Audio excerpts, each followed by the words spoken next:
Et bonsoir à tous, j'espère que vous allez bien, que vous m'entendez bien, que tout va bien, que ce jeudi soir se passe sur une bonne pente, parce que demain c'est vendredi, et demain vendredi, pour ceux qui ne travaillent pas le week-end, c'est le week-end. Alors ça on aime, on aime, on aime le vendredi, et surtout, vendredi soir il y a les potes au feu, et ça aussi on aime. J'espère que vous allez bien, et que du coup votre jeudi s'est bien passé. Moi ça va, j'ai eu un jeudi assez compliqué au boulot, alors je suis vraiment contente de vous retrouver parce que ça va être un peu mon défouloir de cette journée difficile. Voilà. Bien qu'on va faire du survivre à Riley, je suis pas sûre que ça soit quelque chose de défouloir quoi. Voilà. Coucou Nwin, comment vas-tu? Bonjour le Stucru et bonjour Mélianor. On va casser du profond, oui. J'espère que vous avez passé une bonne semaine. Je suis très heureuse de vous voir sur mon live, sur mon chat. Nous sommes sur l'île de Riley aujourd'hui. Voilà. Pour ceux qui ont suivi le stream de mardi, on était avec Gary et Gary s'est retrouvé dans les profondeurs. On était un petit peu dans un univers quand même assez chaotique dans le monde d'Aria. Mais aujourd'hui, on retrouve Edward. Edward qui vit les aventures de survivre à Riley. Voilà. Les aventures de l'édition Adventures Toulouse. Oula, j'ai eu du mal à le dire celui-là. Ça a bugué. Ça a bugué dans ma bourse. Et donc, lui, il essaye de survivre à Riley. Donc, et c'est un crossover monumental. C'est phénoménal ce qui se passe aujourd'hui sur le live puisqu'on a un crossover Edward-Gary. Ça veut dire que Gary s'est retrouvé, on ne sait pas comment, échoué avec Edward sur cette île et Gary est le survivant qui suit Edward. Parce que je vous explique. Donc, il y a des survivants avec nous échoués sur cette île parce qu'on a pris un avion. Et cet avion s'est échoué sur Riley et on a du coup survécu à ce tragique accident. Et donc, Edward a survécu à cet tragique accident et il y a une histoire de survivants. En fait, quand on veut récupérer de la vie ou quand on se balade sur cette île, on peut prendre un survivant avec nous qui peut nous servir mais aussi qu'on peut sacrifier. Voilà. Écoute, Nwin, je suis très contente de te voir sur ma chaîne. Je te remercie beaucoup d'être là, même en lurk. Vraiment, ça me touche énormément. Voilà. Je suis hyper émotionnelle. Oh oui. Voilà, j'ai mon chéri à côté qui se moque un peu, mais gentiment. Voilà. En tout cas, merci. Et donc voilà. Et donc, je parlais d'un crossover phénoménal quand même. Le crossover phénoménal, c'est que du coup, Edouard, le chat a choisi que ça soit Gary qui le suive comme survivant. Et donc, le Gary avec lequel on est sur Aria le mardi. Donc voilà, donc deux univers complètement différents. Bon, après, les survivants, ils ne servent à rien. Enfin, ils ne servent à rien. Je ne les fais pas jouer forcément dans le livre. Mais donc voilà, donc on a Edward et Gary qui se baladent sur Riley et qui essayent de survivre. Emotional damage, c'est ça. Il m'a dit de le dire avec l'accent, mais c'est compliqué pour moi. Non, j'y arriverai pas. Du coup, la semaine dernière, notre Edouard a visité, a exploré tout un bateau, un 3-mâts, qui s'était échoué dans les années 1700 sur cette île. On a vécu plein de choses un peu horrifiques. C'était vraiment un passage horrifique. Autant des fois c'est moins horrifique que ça, mais là c'était un passage horrifique. On a même trouvé un objet non identifié, ou plutôt un corps non identifié dans un four, qui bougeait quand même. Donc en fait, on ouvre le four, on voit une botte calcinée dans ce four et on décide de le prendre pour tirer ce qu'il y a. Donc, et en fait, la jambe se rétracte et donc comme s'il y avait quelque chose de vivant. Voilà, voilà. Magnifique. Magnifique. Donc nous avons un corps non identifié dans un four. Et je vais vous mettre, parce que j'y ai pensé, la carte de l'île. Parce que petit à petit, on peut remplir la carte avec les zones explorées. Voilà. Ça cache ma tête, mais c'est pas grave. Et on a rempli la carte avec les zones explorées. Et on a, comment dire, fait pas mal de choses. Là, on avait décidé de rentrer au camp puisqu'on avait, donc tout en bas, on avait décidé de voir le récif avec les 3 mâts. Donc voilà. Je vais vous rajouter une petite image pour vous mettre un « vous êtes ici ». Très important. Hop. Oula, il est très gros. Très très gros. Voilà. On était là. On était ici. Et donc là, on avait fini d'explorer le... Oui, je pense pas que le corps était copain. Enfin, on n'a pas voulu aller retourner aller voir ce que c'était quand même. Voilà. Et donc on retourne au camp qui est là. Surtout qu'on avait perdu des points de vie, il me semble. Et qu'il fallait un petit peu récupérer de la vie. Enfin, de l'endurance, parce que c'est de l'endurance. Alors, Survivre à Riley, c'est un livre dont on est le héros. Mais il se veut un petit peu jeu de rôle solo. Ça veut dire que on lance des dés, on a des points d'endurance, on a des points de mental et de physique. Et surtout, pour un Lovecraft, un horreur à la Lovecraftienne, on a des points de santé mentale. On en a perdu quelques-uns. Voilà. Et et dans ce bateau, il faut quand même que je vous dise qu'on avait découvert plein de choses. Ça avait été très bénéfique qu'on y aille. On avait trouvé une arme avec un revolver avec 3 balles, calibre 38. On avait trouvé une torche, parce qu'on n'avait pas de torche avec nous. On avait trouvé une note assez intéressante du capitaine qui parlait du fait que le bateau 3 mâts était venu volontairement parce qu'il pensait avoir de la richesse et il pensait s'être associé et même accouplé avec des êtres qui allaient leur apporter de la richesse. Et même son fils était reparti à Innsmouth avec sa compagne, qui était une profonde, pour s'accoupler. Et je ne me rappelle plus le nom de son fils, mais c'était un nom qui était quand même canon, je crois, dans l'univers de Lovecraft. Voilà. Donc c'était assez intéressant pour ça. Parce que donc du coup on a eu plein de petits lore, plein de petites histoires qui étaient intéressantes. Donc on retourne au campement.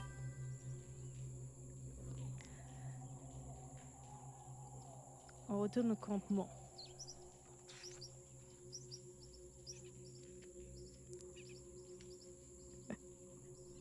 Iseo Santiago. Santiano, pardon. Oh.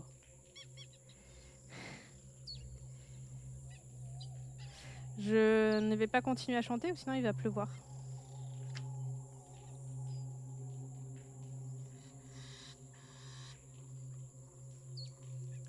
Je cherche juste le nom.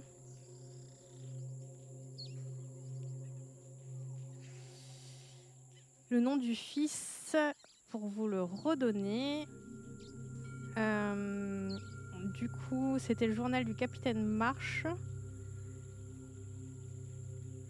Lui s'appelait Ebenezer Marsh et son fils Obed. Hello Daxanax. On remet le contexte en place. Tu n'as rien perdu de l'histoire, on remet le contexte en place. Et de toute façon, on va au campement se reposer et lancer des dés. Donc à chaque fois qu'on lance des dés, on risque de perdre des survivants.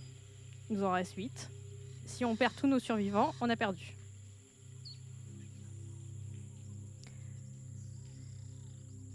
Le dernier restera Gary. Donc on lance 2d6. Si le résultat est tristement inférieur au nombre de survivants restants, il ne se passe rien.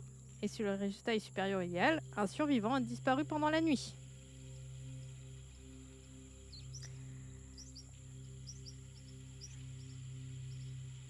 Donc, on va lancer 2d6 pour récupérer un petit peu d'endurance.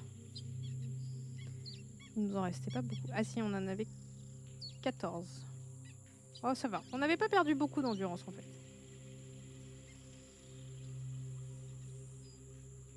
Hop. Je vous enlève la carte. Je vous mets les dés.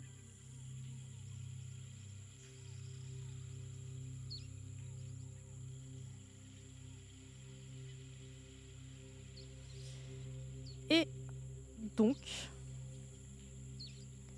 je vous annonce que pendant la nuit, un des survivants a disparu. Nous nous réveillons le matin alors que un des survivants a disparu. C'est la panique. Nous ne savons pas où il est passé. Tout le monde le cherche. C'est l'angoisse, des cris, des pleurs. La tension après plusieurs jours sur cette île est palpable.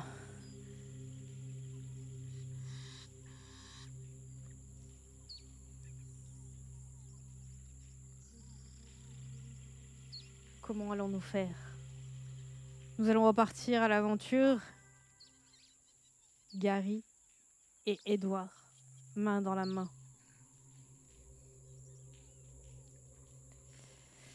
Donc, maintenant, nous avons exploré plein de choses. Il nous manque à explorer la plage qu'on n'avait pas totalement explorée. Il nous reste des choses à faire sur cette plage. Du coup, je propose qu'on parte sur... Alors... On avait fait les falaises, il me semble.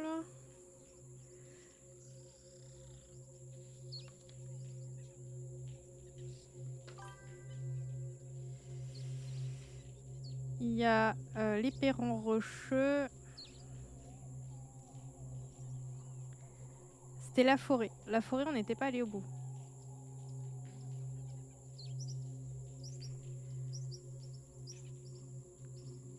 La forêt, vous vous rappelez, on s'était retrouvé un petit peu coincé à cause des champignons. Donc, retournons à la forêt. On avait trouvé la tombe du père Juarez.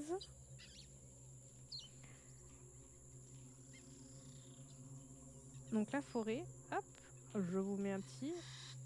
C'était le paragraphe 49.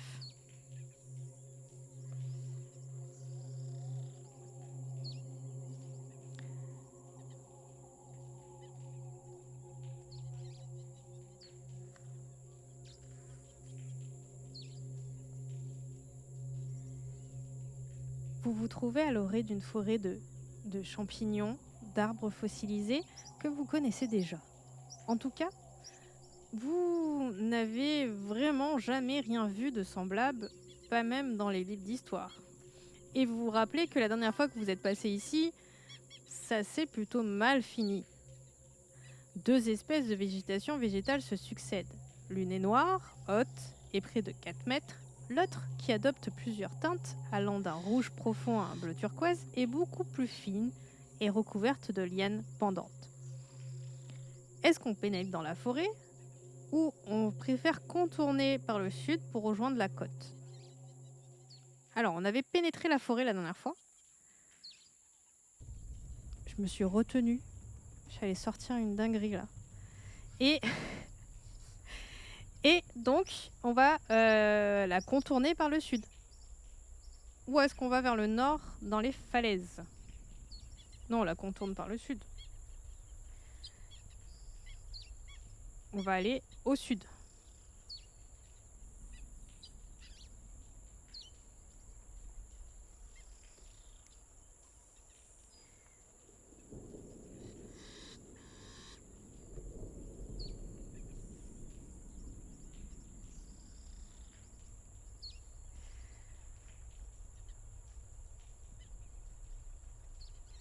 Alors, c'est un livre qui est très bien illustré.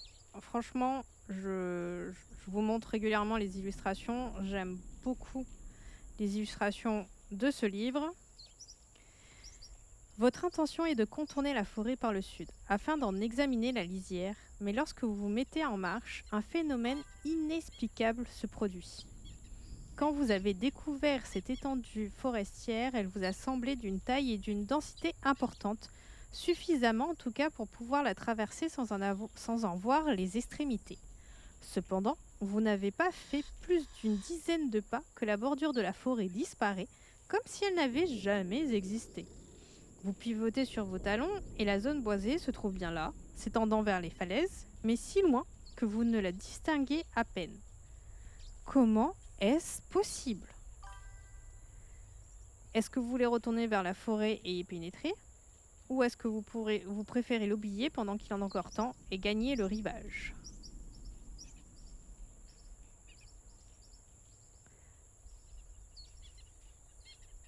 Non, on peut jamais faire copain. Non, surtout avec les êtres de la forêt. Donc on continue au niveau du rivage, puisqu'on est déjà rentré dans cette forêt. On a déjà vécu des choses horribles dans cette forêt. Au fur et à mesure que vous avancez sur le sable qui crisse sous vos pieds, vous vous imprégnez de l'atmosphère inquiétante de l'île. Dans l'air pestilentiel flottent des relents vaseux presque ophidiens qui vous mettent mal à l'aise. De votre bouche s'échappent des volutes de buée. Cependant, vous ne sentez pas le froid mordant qui devrait provoquer une telle vapeur. De plus en plus intense, une nappe de brouillard en provenance du large s'approche du rivage. En l'observant plus attentivement, vous croyez y distinguer une masse sombre. Souhaitez-vous continuer de longer la côte? Ou essayer de faire quelques pas dans l'eau dans l'espoir d'identifier cette silhouette indéfinissable? On va longer la côte plutôt. Je vous propose de longer la côte. Parce que la dernière fois qu'on a plongé dans l'eau, on s'est retrouvé face à des profonds.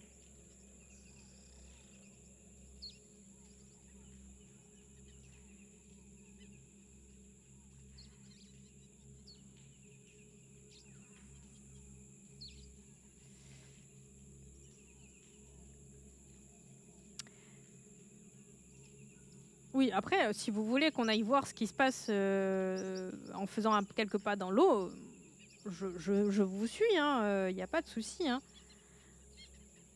Nous pouvons faire de multiples expériences avec les profonds. Vu qu'on n'a pas décidé de rentrer de pénétrer la forêt, on peut aller avec les profonds.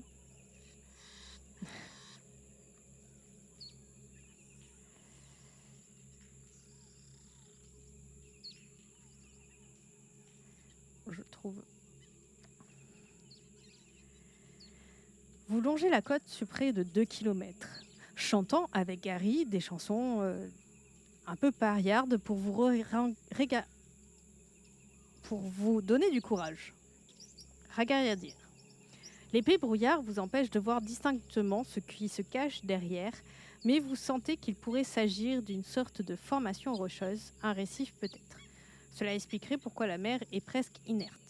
À mesure que vous avancez, l'odeur nauséabonde devient presque insoutenable. L'eau cristalline qui clapote sur le rivage apporte une écume rosâtre et huileuse qui, à chaque mètre, se fait de plus en plus dense, jusqu'à devenir complètement stagnante, telle une vase bouillonnante. Si vous... Non, on ne possède pas la compétence médecine. Sinon, avancez jusqu'au bout de la plage. Ça sent mauvais. Non mais Gary, pourquoi t'as pété?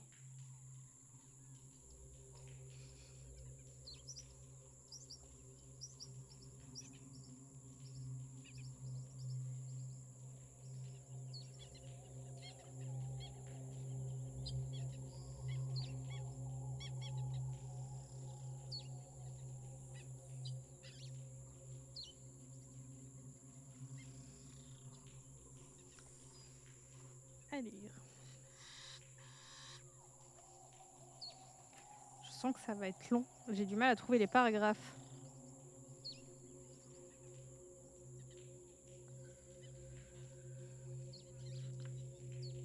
C'est parce que j'ai perdu trop de santé mentale aujourd'hui avec ma journée de boulot. J'ai échoué tous mes jets de santé mentale.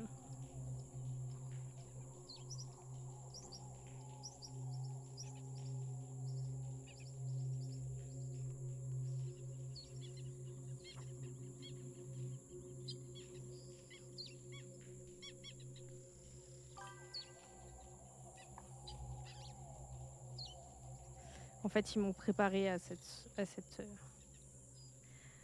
soirée Lovecraftienne. La nappe de brouillard qui couvre l'horizon devient de plus en plus épaisse, de même que la puanteur écœurante de l'eau. Par ailleurs, la température augmente sensiblement, si bien que vous commencez à suer à grosses gouttes.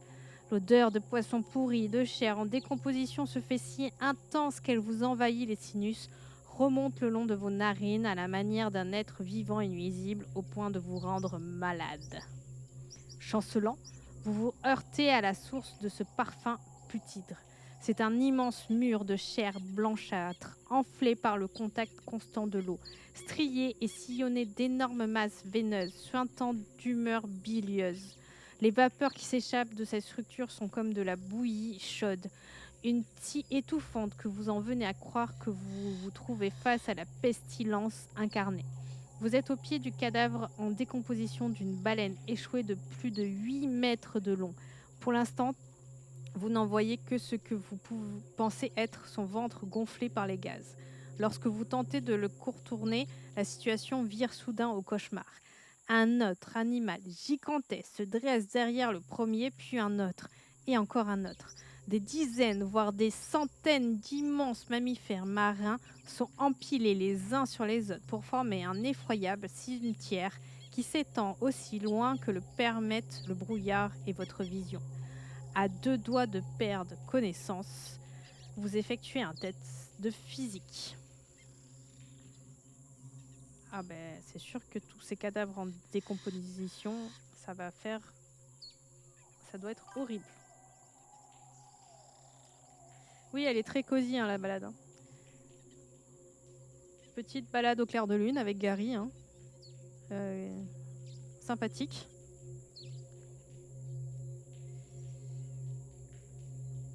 Donc on est bon. On tient physiquement. Bon, Gary a vomi par contre, mais bon.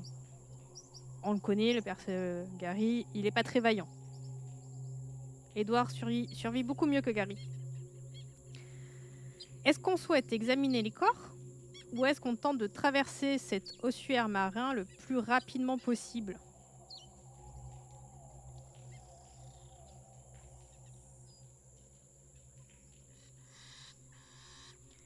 Qu'est-ce qu'on fait?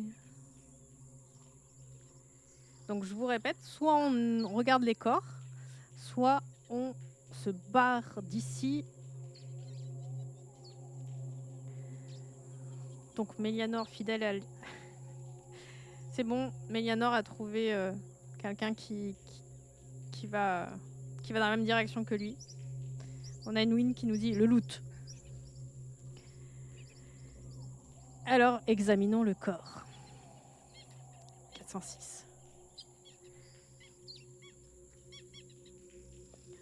Ce sont les carcasses putrides de centaines de cétacés, de poissons démesurés et même d'un calamar gros comme un wagon de marchandises qui semblent exhaler dans leur décomposition le nuage de vapeur à l'origine du brouillard. Entre les asticots qui creusent leur chair, les petits crabes qui arrachent leur cartilage et les mouches grosses comme des colibris, le tas de charognes bourdonne comme une fourmilière. Dans le ventre boursouflé d'une des baleines mortes, vous remarquez alors une zone vierge de toute corruption. Il semble que ce morceau de chair blanchâtre et caoutchouteux ait été préservé des assauts des légions de la mort. Si vous le souhaitez, vous pouvez tenter de toucher cette partie. Ou essayer de traverser l'ossuaire. Que faisons-nous ? Ah, mais il y a toujours... Alors, bon, depuis le début, c'est notre 5e session, 4e. On va dire que la curiosité est quand même récompensée. Même si on a des combats, on est quand même récompensé. Nous, il ne veut pas toucher. Mélianor veut toucher.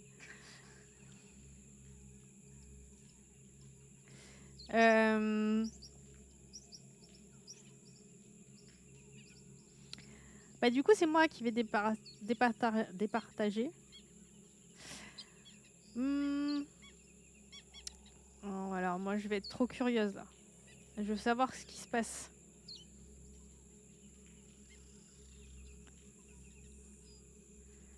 Est-ce que vous avez des théories sur ce qui se passe, là? Sur ce bout de chair qui se décompose pas?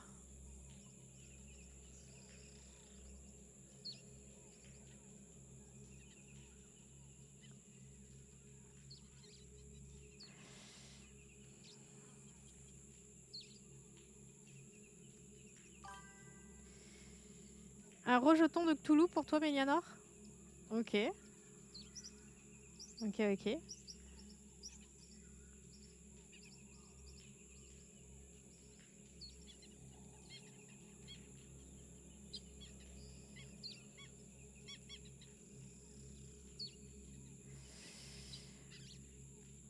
Alors, je vais vous dire ça.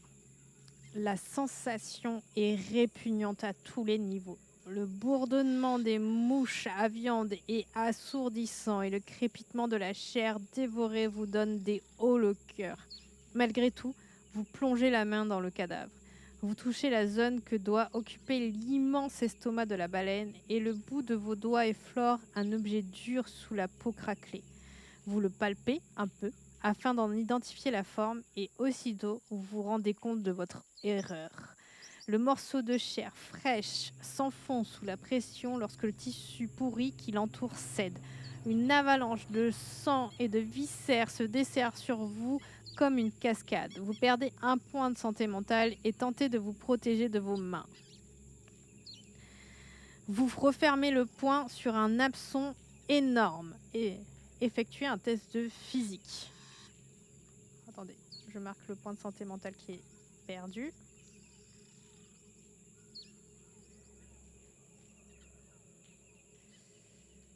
Ok. Vous sortez indemne du corps du cétacé. Lorsque vous parvenez à sortir la tête et à reprendre votre souffle, vous pouvez noter dans votre inventaire un objet au pouvoir ésotérique qui ressemble à un hameçon gigantesque. Ouais, ça c'est bien ça. L'ossuaire occupe encore tout votre champ de vision. Quant au brouillard, loin de se dissiper, il se fait de plus en plus dense. Mais c'est tellement ça. Mélianor a l'image de Aspentura sortant du rhinocéros. Oui. Mais c'est tellement ça. Mais on a un objet.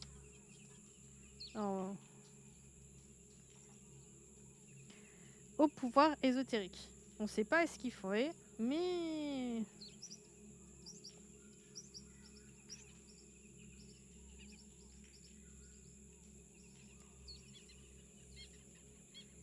Ça, c'est plutôt pas mal quand même.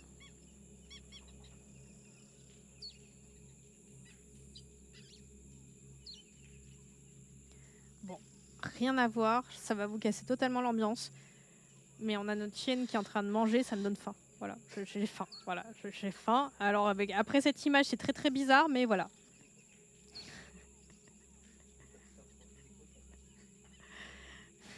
Non, mais peut-être que mon cerveau de psychopathe a été comment dire, euh, stimulé par cette image de viscères sortant de la baleine.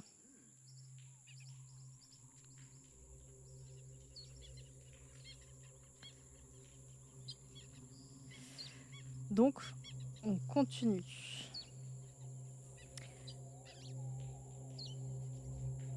Je vous remets la carte.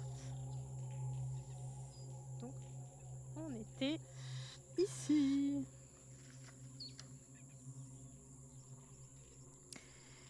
Et on continue.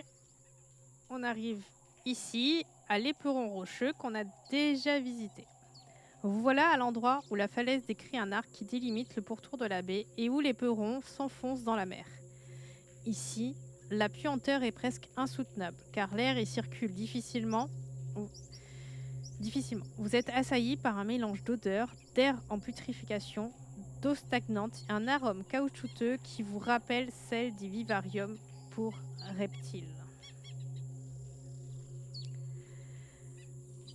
Alors que vous vous couvrez le visage pour vous protéger de ce parfum insoutenable, vous croyez discerner dans le sable une série de marques presque effacées qui, à en juger par leur disposition, ressemblent à des empreintes de pas que nous avions déjà vues. Ces empreintes de pas allaient vers le voilier échoué, qui n'est plus échoué du coup, puisque il a disparu sous la mer, puisqu'on est allé le visiter. Donc, on va faire demi-tour pour partir ailleurs. Je vous donne pas le choix puisque le voilier n'existe plus.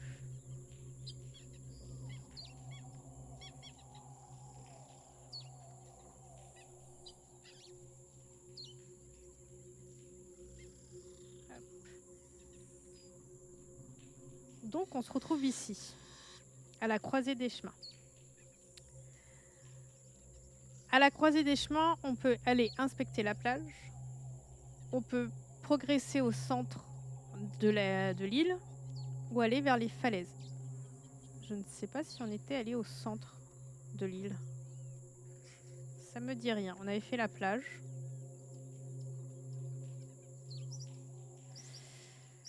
On avait fait un peu la plage, mais il me semble qu'on n'était pas allé au centre de l'île. Donc je vous propose qu'on aille au centre.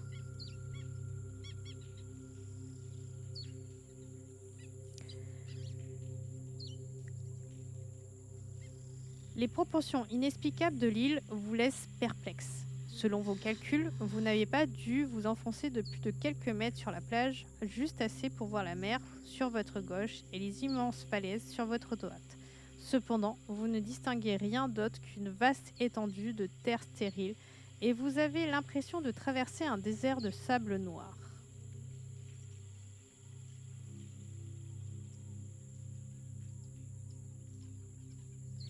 Le sable se fait de plus en plus sec. De temps en temps, vous croisez des monceaux d'algues mortes, de sargasses envahies de mouches grisâtres. Lorsque vous marchez dessus, elles s'élèvent comme des nuages denses et angoissants, vous obligeant à fermer les yeux et la bouche pour ne pas les avaler en respirant. Vous ne savez pas depuis combien de temps vous marchez quand soudain, il vous semble percevoir un mouvement sur la gauche.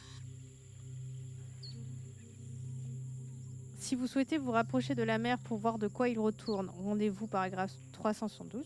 Si vous préférez continuer de marcher, on va plus loin.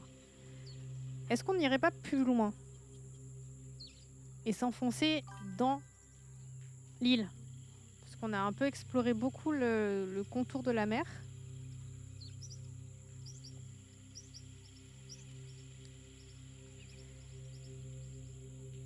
Ben bon, l'heure que le sucru, avec plaisir. Profite bien. On va essayer de pas mourir le temps que vous soyez pendant que vous êtes en lurk. Parce qu'après vous allez dire que c'est notre faute, c'est parce que vous n'êtes pas là pour prendre des décisions, enfin voilà. Donc on va essayer de bien jouer.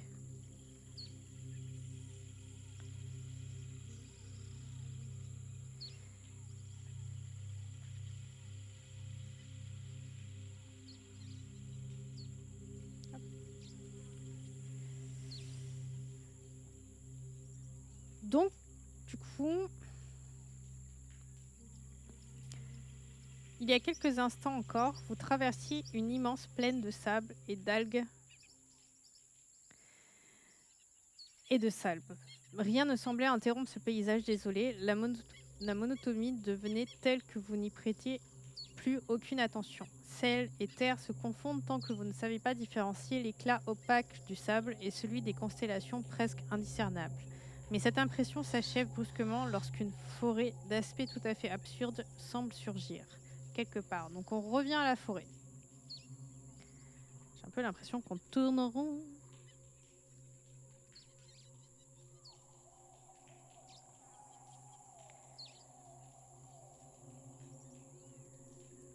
Bah, du coup, est-ce qu'on rentrerait pas dans cette forêt? Puisqu'on n'arrête pas d'y revenir dans cette forêt. Je me rappelle plus si on avait tout fait.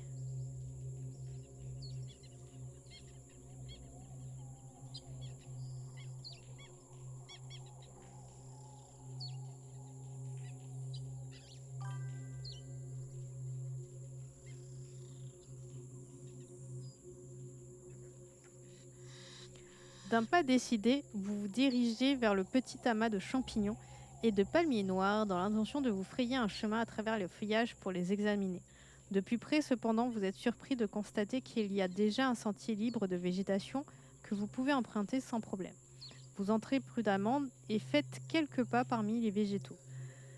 Que voulez-vous inspecter? Vous pouvez jeter un coup d'œil aux arbres noirs à gros troncs, à moins que vous ne souhaitez examiner à ce qui ressemble à des champignons allongés aux couleurs vives.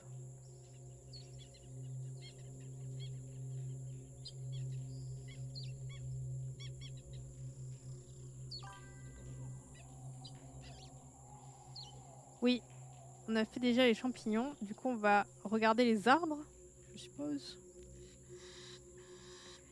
Vous vous approchez de ces choses noires que vous considérez comme des arbres, faute de termes plus adaptés. Elles sont pourvues d'un tronc fuselé, semblable à un énorme tonneau sillonné de rainures rugueuses. Leur hauteur varie d'1,50 m à 4 mètres. Deux protubérances les entourent et pendent de leur partie la plus large, comme si ces choses étaient enveloppées d'un drap caoutchouteux. D'énormes racines noueuses et tordues les ancrent au sol, mais le plus étrange, ce sont sans doute les branches en forme d'étoiles de mer dont elles sont couronnées. À chacune de 5 pointes poussent des fruits noirs qui pendent paresseusement. Ils sont si nombreux et si épais qu'ils semblent absorber le peu de lumière qu'offre Riley. Si vous souhaitez, vous pouvez vous approcher et les examiner de près, ou bien observer les champignons.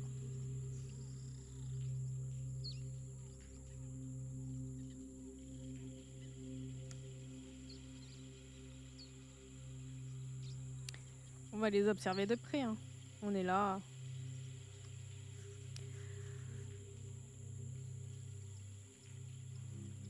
À mon avis, on a déjà vécu tout ça.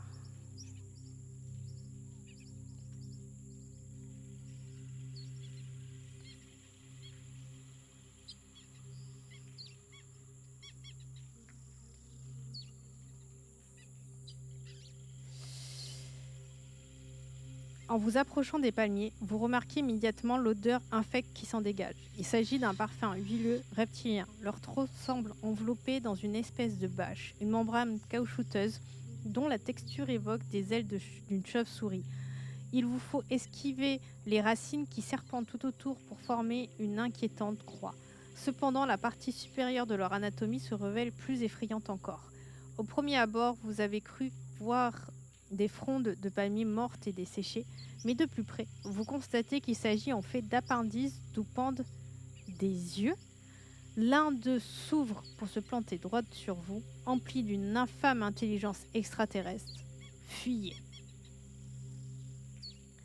Sur le point de fuir, vous prenez conscience qu'il n'y a aucune issue, bien qu'il soit impossible que vous soyez enfoncé si loin dans la forêt. Vous ne discernez plus la lisière, seulement ces arbres aux troncs larges comme des tonneaux. Les branches en forme d'étoiles se sont déployées comme d'immenses fleurs noires, occultant toute source de lumière naturelle. Vous allez devoir vous frayer un chemin entre eux si vous voulez sortir d'ici. Le plus terrible, c'est que vous êtes convaincu qu'ils n'occupent plus la même position qu'auparavant, ce qui signifie qu'ils profitent des moments où vous ne les regardez pas pour se déplacer. Si vous disposez d'une torche, on peut l'allumer. On avait trouvé une torche. Autant utiliser la torche.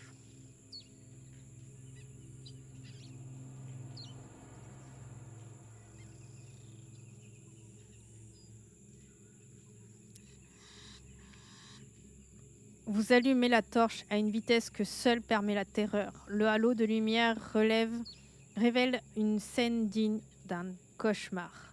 Les uns après les autres, des champignons semblent pousser non seulement des pattes insectoïdes qui s'agitent frénétiquement comme celles des mouches, mais aussi des ailes translucides. Ce spectacle vous fait perdre 2 points de santé mentale. Vous vous retournez pour chercher une sortie, mais il n'y a pas d'échappatoire. Les étranges palmiers noirs commencent à se dresser sur leurs racines qui se tortillent comme d'énormes vers. Les feuilles flasques de leurs fêtes se sont déployées et d'immenses yeux étrangement humains s'ouvrent peu à peu à leur extrémité pour vous observer. Cette forêt abrite des créatures à mi-chemin entre l'animal et le végétal. Prenez vos jambes à votre cou.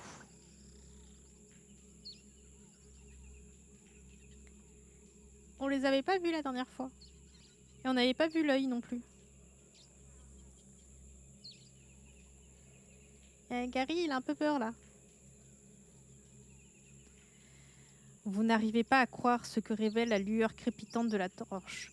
Grâce à vos études de ces dernières années, vous êtes à même d'identifier les créatures qui vous pourchassent. Vous les avez vues dans des grimoires et dans les rapports de la maudite expédition arctique Pabodie, financée par l'université de Miskatonic. Vous êtes au milieu d'une colonie de 2 types d'êtres qui, d'après cette mythologie oubliée, viennent d'étoiles lointaines. Peut-être leur présence ici est-elle liée à l'étrange planète découverte récemment au-delà de l'orbite de Neptune. Devant vous, ces créatures noires se déploient telle une armée aussi mortelle qu'insensée. En forme de tonneaux à la consistance cartilagineuse, elles sont surmontées d'énormes étoiles de mer pourvues d'yeux au bout de chaque bras, de longues ailes souples de chauve-souris et d'épais tentacules musclés. Vous frayez un chemin, courez, glissez, criez, jusqu'à ce que vous brisiez la voix quand soudain, tout s'arrête. On perd encore 2 points de santé mentale. On n'ira plus dans cette forêt.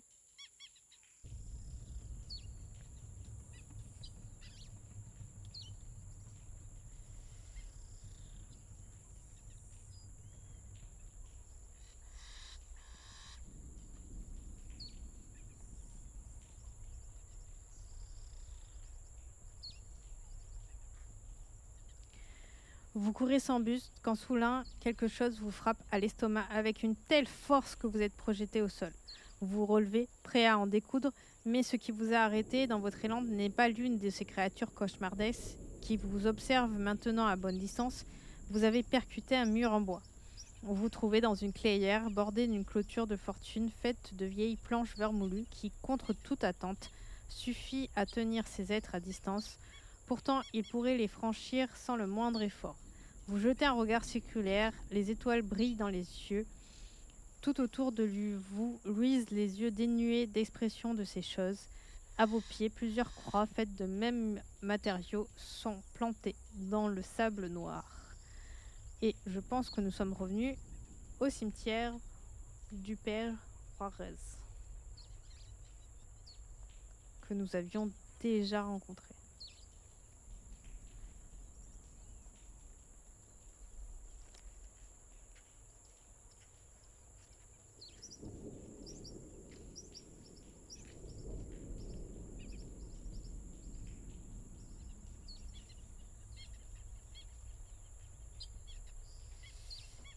C'est ça.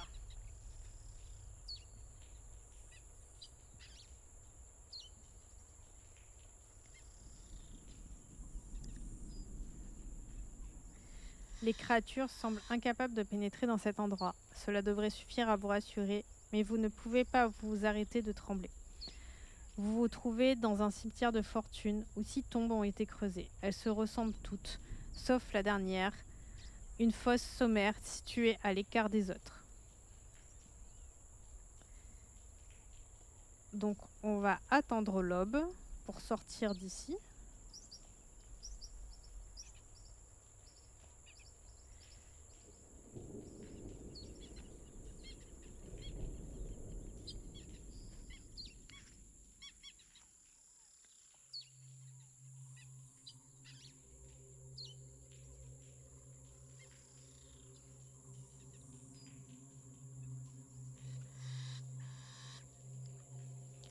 Parce qu'on va peut-être pas re-regarder.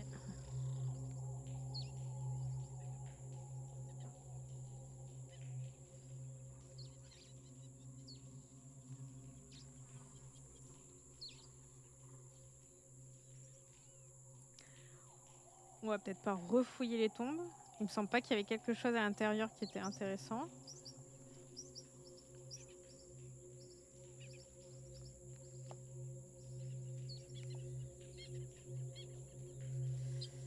C'est peut-être ça le but du livre, c'est que la folie nous prenne parce qu'on commence à tourner en rond.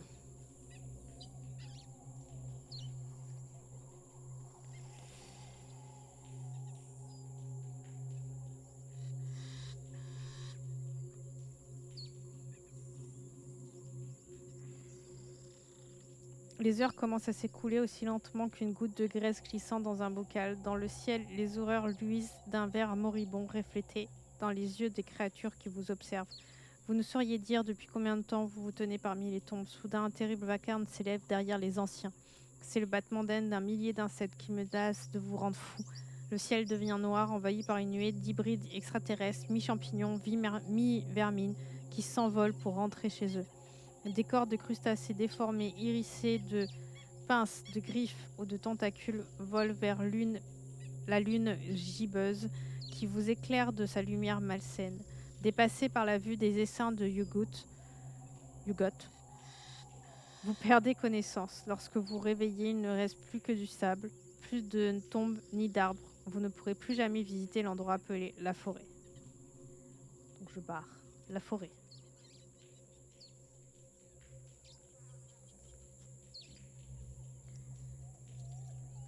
Ok, on revient au campement.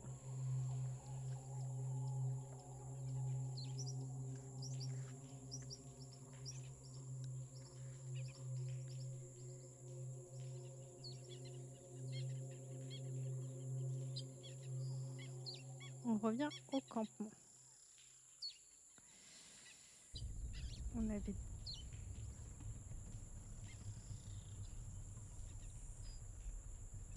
Du coup, la carte.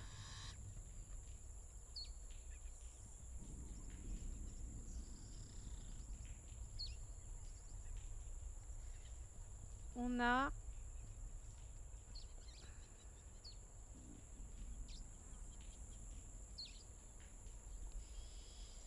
On a vu le cimetière marin.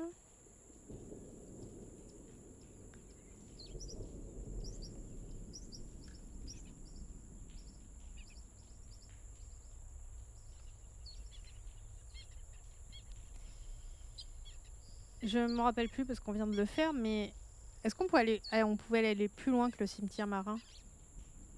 Est-ce qu'on pouvait le dépasser?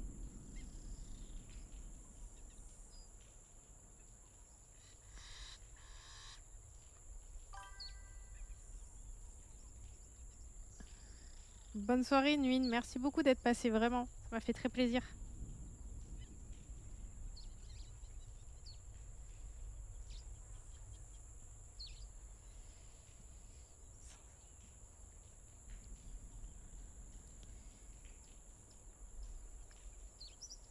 Allons dépasser le cimetière marin.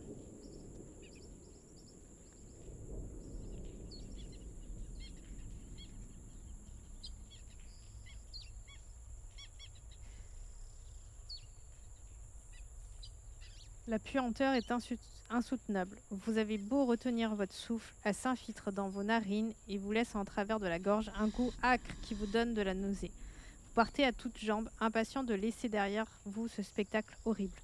Soudain, les légions de la mort quittent leur festin pour s'élever en un nuage qui sombrit le ciel, déjà obscur.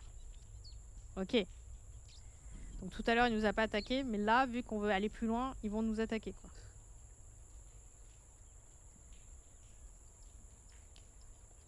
C'est la dure loi de Riley. Vous ne voyez rien. Vous ne sauriez dire si les nuages de mouches vous aveuglent ou si les étoiles ont subitement disparu du ciel. Vous avez beau repousser les nuées d'insectes qui s'écrasent contre vos orbites, rien n'y fait, jusqu'au moment où vous prenez conscience que la source de cette obscurité n'est pas naturelle. Un corps en forme de cône, tronqué à large base, s'élève comme une montagne parmi les cadavres en putréfaction. Il est surmonté d'une tête arrondie, de forme plate comme celle d'un énorme requin, et à la fois vaguement reptilien. Elle est presque entièrement cachée derrière un ensemble de tresses tourbillonnantes qui flottent, portées par un vent que vous ne percevez pas. Cette chevelure, barbe ou crinière, est en fait un amalgame de tentacules en spirale séparés en couches épaisses qui s'agitent comme un nid de serpent ou de ver.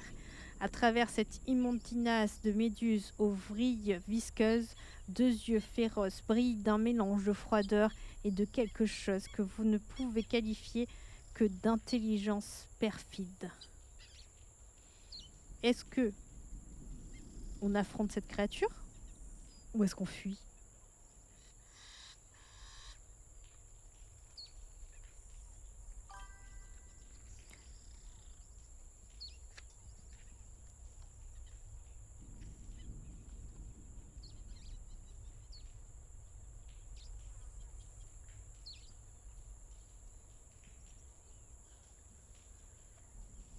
On l'attaque?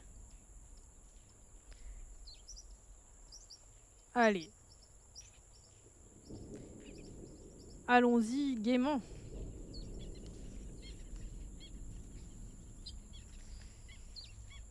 Puisque tu le veux.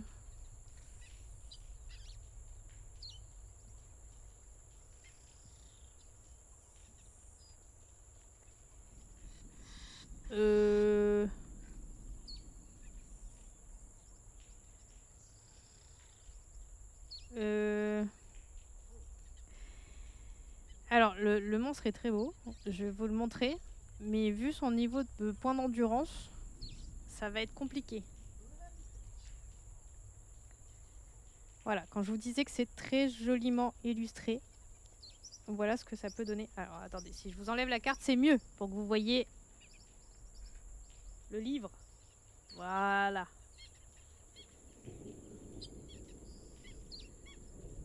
Voilà ce qu'on a en face de nous.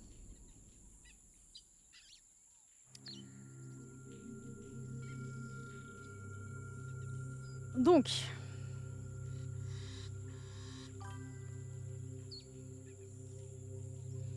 on peut l'attaquer. Donc il faut une épée mystique, mais on l'a. On peut tenter de lui faire un cadeau en guise d'offrande. Ou bien sacrifier Gary en son nom si vous êtes encore accompagné pour s'enfuir. Donc, qu'est-ce qu'on fait?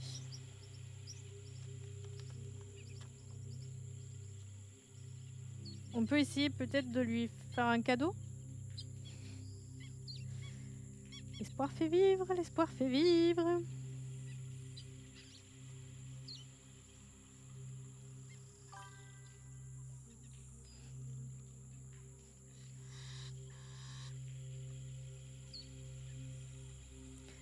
Sitôt votre épée dégainée, la créature se fige et attend votre prochain geste. Aussi invraisemblable que cela puisse paraître, ce monde gigantesque, ce serpent de verre inconcevable, se comporte comme un être doué d'intelligence. Sans y réfléchir à deux fois, vous vous agenouillez et lui tendez votre arme. L'être lève alors l'une de ses gigantesques palpes tentaculaires avant de l'abattre de toutes ses forces, mais pas sur vous. Glacé d'effroi, vous voilà éclaboussé par les viscères d'un cétacé qui jaillissent comme une fontaine. Alors que le nuage de sang flotte sur le sable, vous voyez la créature s'éloigner en flottant sur les vagues. Parmi les débris mutilés qui vous entourent, vous remarquez l'éclat d'un énorme hameçon planté dans une cage thoracique ouverte. C'est l'hameçon qu'on avait déjà récupéré.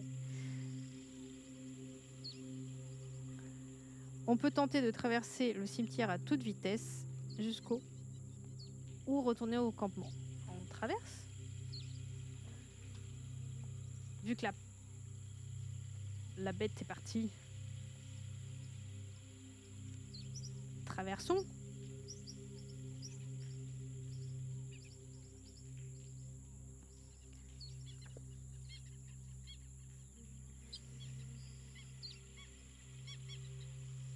Et quand on traverse, on arrive à l'éperon rocheux.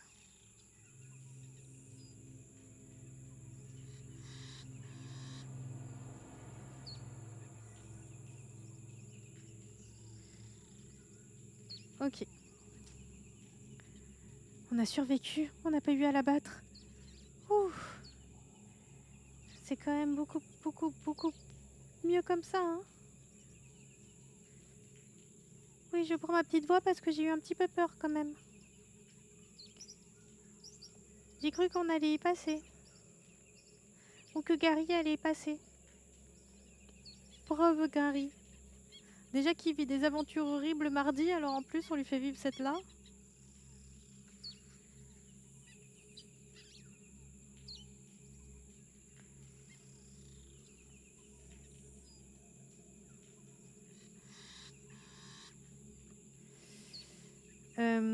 Du coup, on a fait tout ça. Je regarde un petit peu ce que on n'aurait pas fait.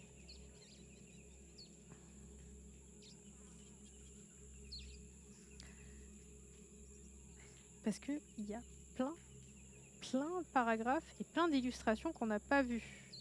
Donc, c'est qu'à un moment, on n'a pas noté. À un endroit où on a fait une bifurcation. Donc c'est au niveau des falaises. On pouvait l'escalader, avancer vers l'ouest ou rebroucher chemin, rebroucher, c'est un nouveau mot, vers l'est et chercher une zone plus praticable. Je sais plus ce qu'on avait décidé. Je pense qu'on avait décidé de l'escalader.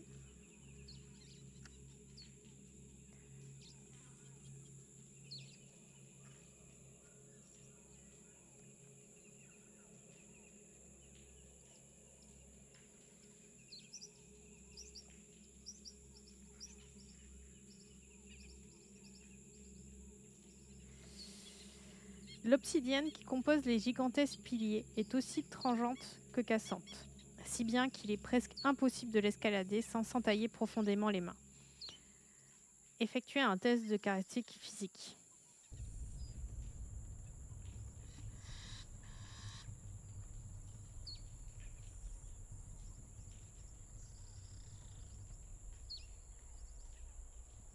Donc, on arrive à grimper le long de cette falaise.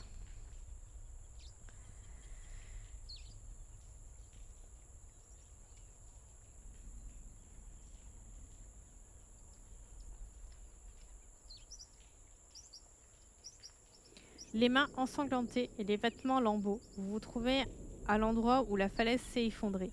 Vous êtes à plusieurs mètres au-dessus de la plage.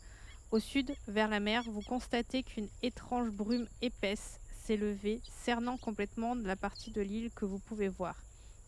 Elle a une teinte violacée et s'illumine par moments de lointains éclats lumineux, ce qui vous surprend.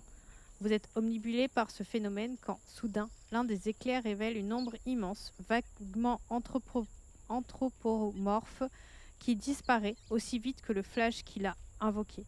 Ce devrait être une hallucination, mais au cas où, peut-être feriez-vous mieux de rester à distance de la mer. À l'est, vous distinguez le campement. Vous le voyez, même si bien que vous devinez les autres survivants qui s'y affairent. Enfin, à l'ouest, l'extrémité de la falaise se profile. Là, vous discernez sur le rivage une tache qui produit un étrange effet d'optique. Cela vous évoque une sorte de bouillon ou un pétillement.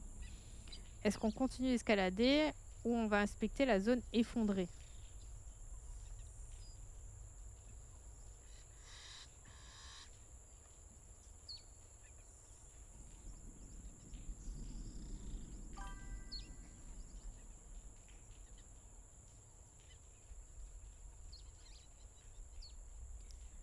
On regarde la zone effondrée.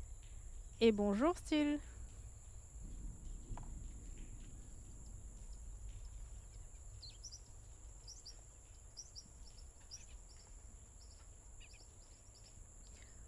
Nous sommes sur l'île de Riley. Nous essayons de survivre sur cette île. Mais là, nous tournons un petit peu en rond, j'avoue.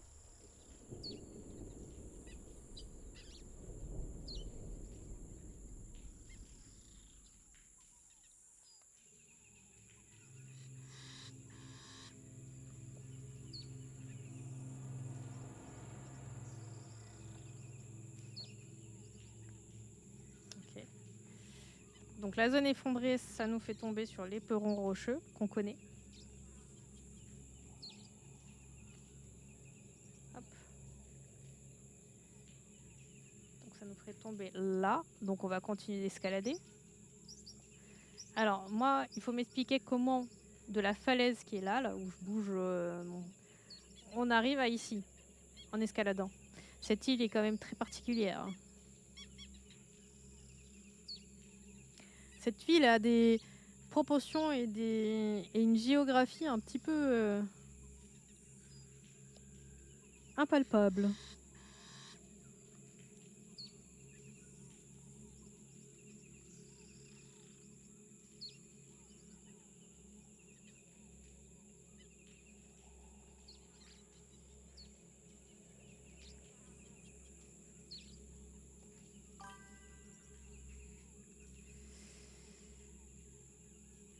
C'est ça, c'est ce que j'ai dit, c'est le livre va me rendre folle. Bon lurk, Style. Vous continuez votre ascension. Effectuez un test de caractéristiques physiques. Tout échec à ce test vous fera tomber et perdre 3 points d'endurance. Ok. Essayons un test de caractéristiques physiques.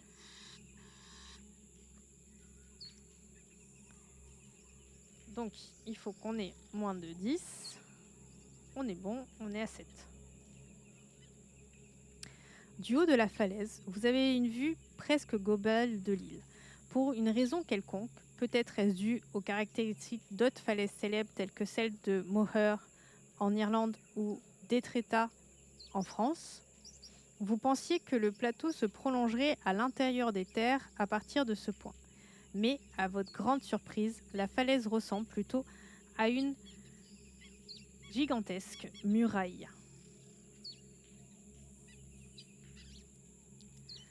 Son sommet est plat, mais ne s'étend que sur quelques mètres de large, séparant le cœur de l'île et de la plage. Le cœur de l'île de la plage semi-circulaire où vous vous êtes écrasé. Au nord se trouve le centre de l'île. Au sud, la vue panoramique sur la vaste étendue de sable. À l'est,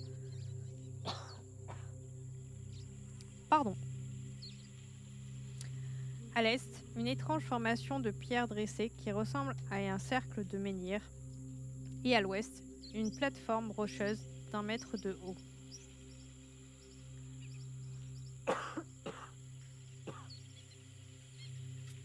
Excusez-moi. Est-ce qu'on veut examiner le rocher situé à l'ouest, marcher jusqu'au menhir ou contempler la côte? Ou est-ce qu'on souhaite découvrir ce qui nous réserve l'intérieur de l'île? Donc on examine le rocher situé à l'ouest, on marche jusqu'au menhir, ou on contemple la côte, ou on découvre ce qui nous réserve à l'intérieur de l'île. Qu'est-ce que vous voulez?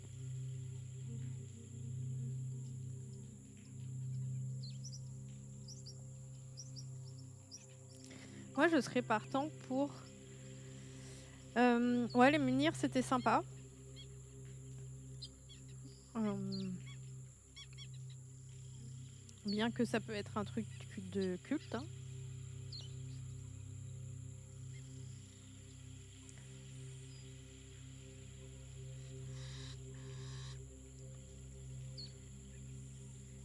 À l'extrême bord de la falaise se dresse une construction mégalithique, composée d'énormes pierres grises qui n'appartiennent pas au même spectre géologique que le reste de l'île. Ces pierres hautes d'environ 5 mètres semblent avoir été sculptées par la main de l'homme. Elles sont toutes taillées de la même manière. À mesure que vous vous en approchez, un bourdonnement sonore se fait entendre. Il est produit par des mouches grosses comme le pouce, des répugnants tons gris, des cafards dont les ailes vrombrissent comme celles d'une libellule. Ok, ok. Ça a l'air sympa ça. Est-ce qu'on continue ou est-ce qu'on fait demi-tour?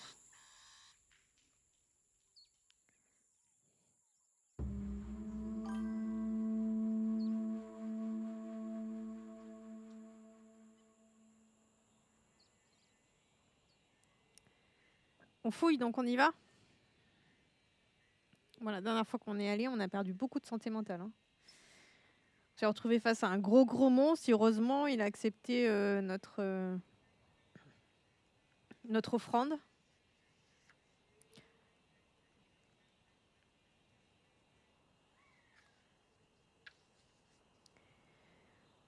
Prenant soin de vous couvrir le visage avec votre manche, vous vous approchez de l'épicentre du nuage d'insectes. Vous vous trouvez devant une fosse creusée dans la roche où sont entassés des centaines de cadavres à différents stades de décomposition. Certains sont si frais que vous distinguez encore les lambeaux de chair à moitié dévorés et d'autres si anciens qu'il n'en reste plus que de la poussière et des os. Si vous en avez le cœur, vous pouvez également entrer dans la fosse afin de fouiller les corps, ou bien de faire demi-tour et de choisir une nouvelle destination.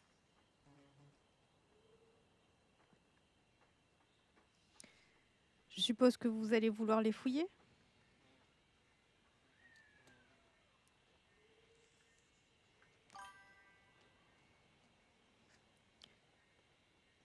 Bien sûr. Et bien sûr, fouillons-les. Ah oui, attends.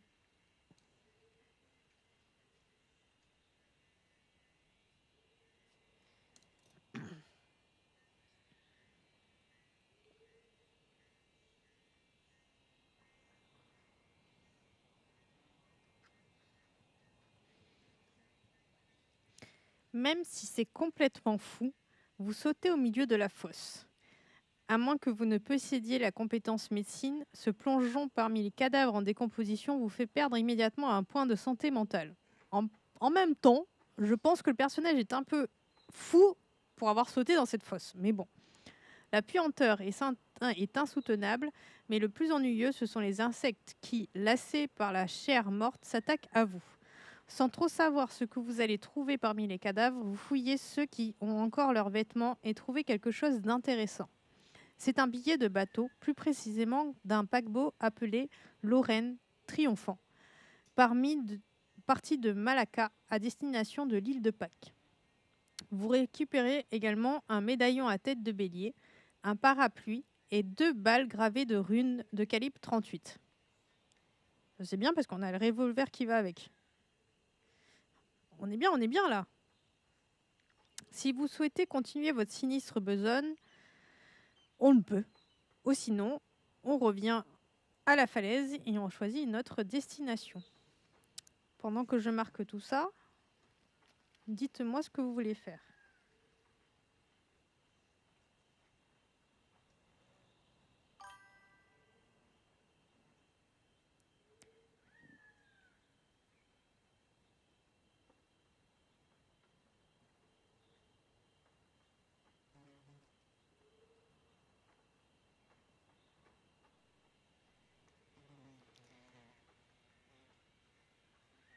Donc ça, c'est bien. Pour les balles gravées de runes. Hein. Bah, alors, Mélianor, tu sèches? Ouais.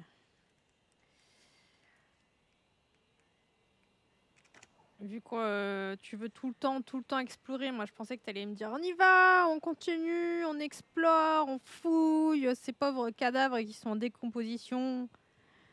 Mais là tu as peur, hein. Tu as peur de dire que tu veux le faire, tu as peur de ce qui va se passer, tu as peur que notre personnage meure dans d'atroces souffrances. Eh ben moi je vais y aller. Je vais choisir pour vous, pour le spectacle.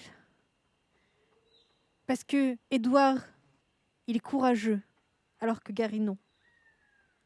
Sans trop comprendre pourquoi, vous entreprenez de fouiller l'intérieur des cadavres. Vous perdez 2 points de santé mentale. L'odeur de chair en décomposition est insoutenable. Des mouches et autres insectes d'apparence inconnue volettent autour de votre tête. Cette vermine forme un nuage dévorant qui pourrait bien vous arracher un œil d'une bouchée. Par conséquent, vos recherches se font maladroites et précipitées. Vous ne trouvez pas grand-chose à récupérer, mais vous trouvez un canif que vous tirez de la poitrine du défunt pilote et utilisable comme arme. Un petit flacon vide dans un intestin et une page du Necronomicon tirée de votre grimoire, tenue par une main décomposée. Mais comment est-ce possible? Sortez de cette maudite fosse une bonne fois pour toutes. Ah ah! On a eu des choses. Faudra laisser des trucs.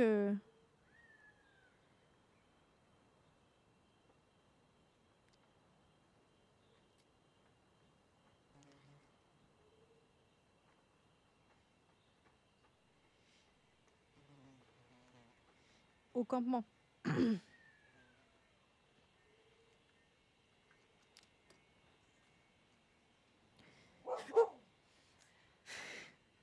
On a une autre. Ah non, mais c'est pas vrai.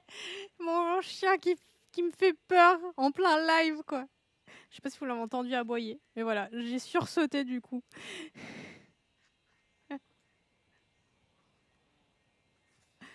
Vous avez dû entendre de petits cris.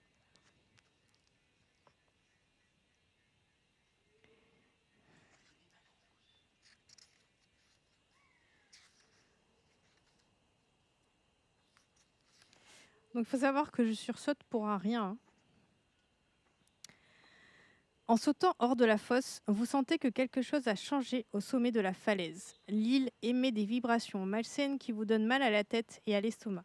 De cette hauteur, on dirait que l'île entière glisse imperceptiblement sur l'eau, tel un immense radeau instable. Entre vos doigts, la page du Necromonicon semble dégager de la chaleur. Vous l'approchez de vos yeux pour l'examiner. En la tenant à contre-jour, vous remarquez que ces illustrations macabres correspondent à la forme de la fosse et des étranges rochers dressés derrière vous.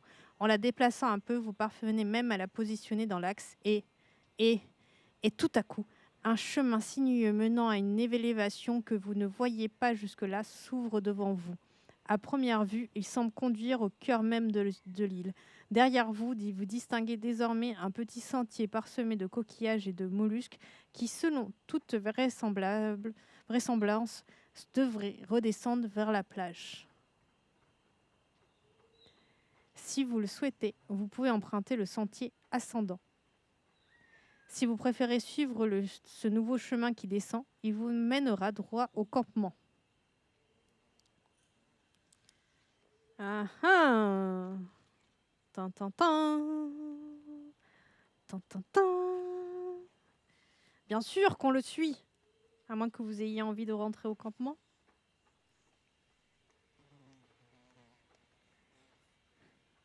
Plan. Style oui, Edouard va se coucher au milieu des cadavres bientôt. Ah oui, oui, bah, ça y est. En fait, Edouard, depuis tout à l'heure, quand même, il s'est pris les intestins d'une baleine,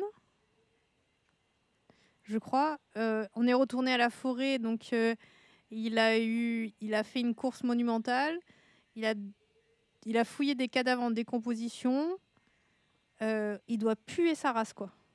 Vraiment. Je pense que en plus, il a escaladé la falaise. Il a mis ses vêtements en lambeaux. Je ne sais pas dans quel état il est, Edouard, mais quand même. ça doit, ça doit pas être bien beau, quoi. Voilà. Le chemin qui mène au centre de l'île s'avère quelque peu tortueux. Non pas qu'il y ait des obstacles naturels ou que la pente devienne trop raide, le problème réside plutôt dans les sensations étranges que vous procurent les environs. La végétation composée d'algues mortes et de mousse semble briller d'une phosphorescence malsaine. L'air est lourd, âcre et par moments vos tympans se bouchent et vous entendez d'étranges sifflements qui ne font qu'aggraver votre mal de tête. Enfin, vous atteignez le sommet d'une colline rocheuse couverte de boue glissante. En contrebas, de l'autre côté de la pente, un autre monolithe de pierre solitaire semble se dresser, similaire à ceux que vous avez vus sur la falaise. Et on va descendre dans la vallée. On n'a pas le choix là.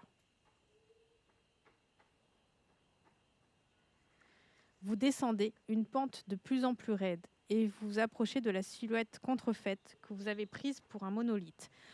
Ce que vous croyez être une simple pierre dressée est en fait une sculpture difforme, une sorte de créature à moitié achevée, mélange d'amibes et d'insectes géants. Elle rappelle un peu Azathoth, le dieu aveugle et idiot évoqué dans vos lectures et dont vous avez aperçu l'effigie dans certains documents de l'université de Miskatonic. Effigie qui correspond justement à la page du Necronomicon que vous tenez entre les mains.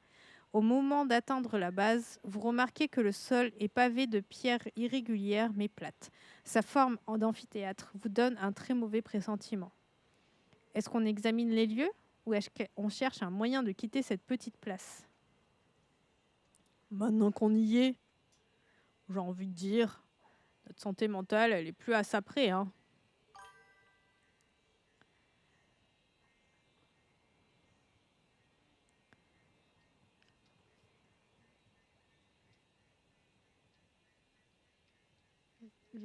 Je crois que j'ai fait une bêtise.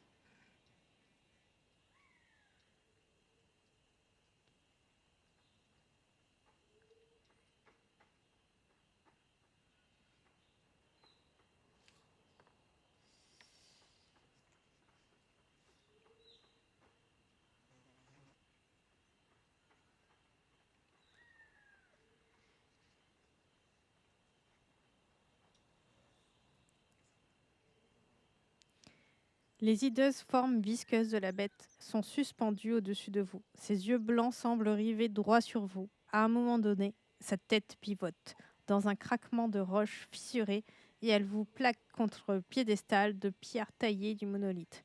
Heureusement, l'instinct de survie vous empêche de vous évanouir. Avec un rugissement de rage irrationnelle, la créature s'élance vers vous, bavant du sable. Et c'est un rejeton de Gatanotoa. Si vous avez sur vous un objet au pouvoir ésotérique, vous pouvez utiliser un de ces objets contre la créature pour lui infliger le double de dégâts à chaque fois que vous la touchez. Ah ah, on a l'hameçon. On est Maui. On a l'hameçon magique.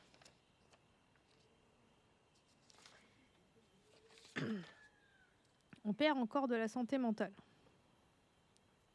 Parce que chaque fois qu'on rencontre une créature, on perd de la santé mentale. Et le problème, c'est qu'à chaque fois qu'on arrive, donc on avait 77 de santé mentale, et à chaque fois qu'on passe une dizaine, donc 70, 60, on perd des caractéristiques physiques ou mentales.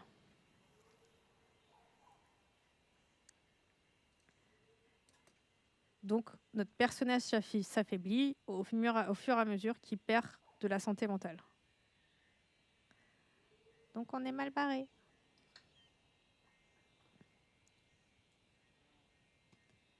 Donc, faisons son combat. Alors, la bête ressemble à ça. Je ne saurais pas vous la décrire. La bête ressemble à ça. Voilà. C'est quelque chose d'assez reboutant. Dégueulasse même. Désolée. C'est un gros mot. Donc voilà.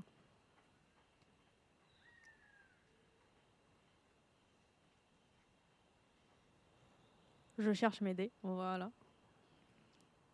Lançons. Donc,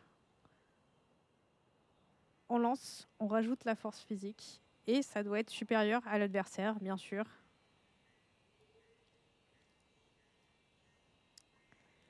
Donc,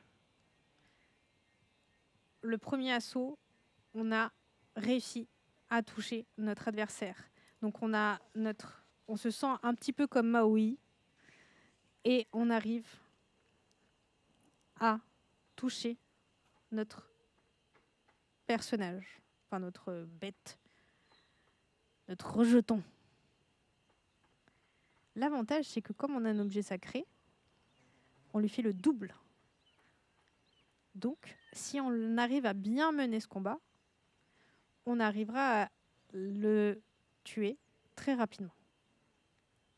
Mais faut-il encore que les dés soient avec nous?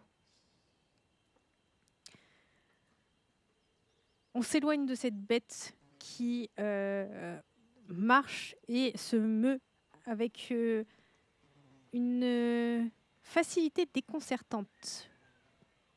Parce que elle n'a pas l'air d'être finie totalement et on ne sait pas trop comment elle arrive à se mouvoir. Et elle essaye de nous attaquer. Et grâce à notre hameçon, nous arrivons à parer l'attaque. Et nous reculons un petit peu pour éviter l'attaque suivante qu'elle nous fait avec sa bouche remplie de bave sableuse bizarre. Mais on ne sait pas trop ce que c'est. Ça ressemble à du sable, mais c'est pas vraiment du sable. Peut-être est-ce des morceaux d'os en décomposition. Et on, pris par cette vision de cette gueule, on arrive, en fait, on bouge pas assez vite et on est touché par cette créature. Et elle se meut beaucoup plus rapidement que ce qu'on pensait. Elle revient à l'attaque déjà alors qu'on a à peine eu le temps de se faire à cette idée d'avoir été touché par cette bave visqueuse de sableuse horrible. Et on reprend ses esprits assez rapidement pour la taper avec notre hameçon et lui entailler assez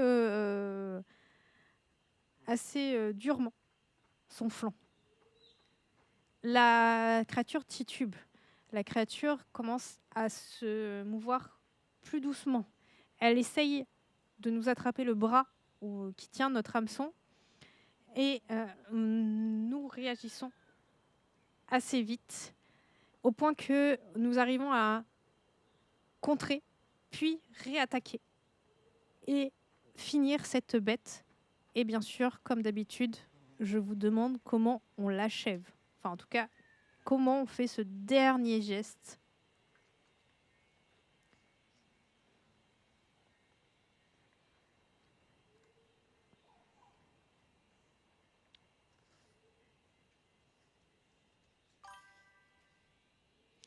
On plante l'hameçon dans l'œil jusqu'au cerveau de celle-ci. Donc on arrive à esquiver la dernière attaque de la bête. Et on arrive avec notre hameçon et on lui plonge dans son œil jusqu'à attraper le cerveau et le ressortir par l'œil. Ouais, j'ai rajouté un petit truc. Incapable de quitter les yeux la créature Incapable de quitter des yeux le cadavre de la créature, vous relevez et reprenez lentement votre souffle. Il est aussi répugnant que fascinant. Amener une telle chose dans les laboratoires de l'université de Miskatonic changerait à jamais l'histoire de l'anthropologie. Bien entendu, vous aviez déjà découvert l'existence de ces abominations en parcourant les immondes grimoires reçus par la poste, mais en voir une en personne est tout bonnement inexplicable. En l'examinant, vous trouvez des restes de chair fraîche entre ces griffes de pierre. Pour beaucoup, ils vous appartiennent, mais d'autres semblent plus anciens. Une idée folle vous traverse l'esprit. Vous pouvez peut-être pas ramener ce cadavre à la civilisation, mais rien ne vous empêche de le disséquer afin d'en prélever un échantillon. Voilà qui fera de vous une véritable célébrité. Vous devez faire une autopsie improvisée.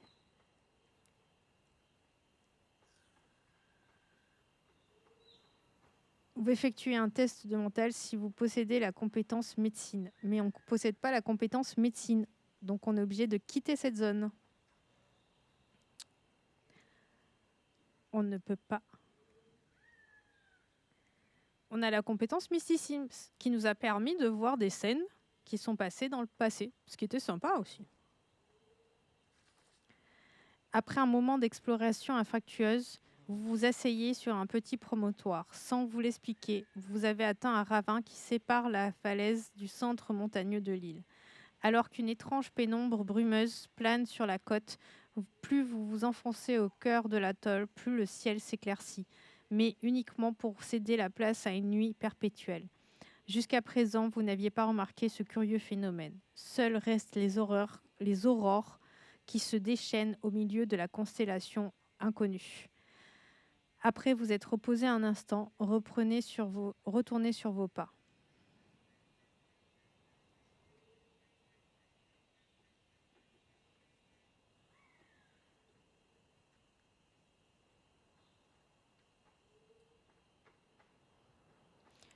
Vous franchissez le sommet, étonnamment régulier, de la falaise escarpée. Il faut parfois sauter d'un pilier de pierre à l'autre ou vous faufilez entre des rochers éboulés. Bon nombre de ces colonnes s'achèvent par des pointes rocheuses. Une fois de l'autre côté, vous prenez enfin conscience de l'ampleur de la terrible symétrie de Riley. L'île entière est une vaste bassine, une profonde dépression noire qui ressemble au terrible cratère laissé par un météore ou par un point gigantesque. Les falaises bordent cette cuvette, telle une muraille de pierre noire. À l'ouest s'élève quelque chose que vous ne pouvez pas décrire de manière rationnelle. À première vue, il semble s'agir d'un empilement de pierres de formes diverses, de cubes, de pentagones, de piliers inclinés. Mais après un examen plus attentif, vous commencez à distinguer des formes et des motifs qui n'ont pas pu se former naturellement. Du moins, pas dans notre réalité. La disposition des villes et des constructions forme des rues, des places et des monuments en ruine. L'ensemble de cette cité labyrinthique donne une impression d'antiquité artificielle. Au centre, comme s'il s'agissait de la caricature hideuse d'une ville terrestre, se dresse sur ce qui doit être un temple. D'énormes pointes de pierre noires et brillantes font aussi office de tours.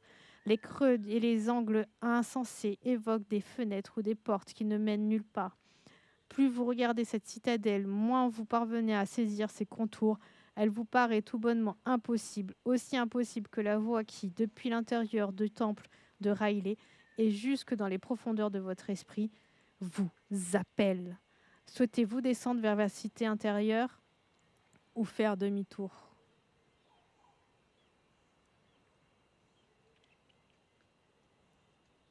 Elle nous appelle.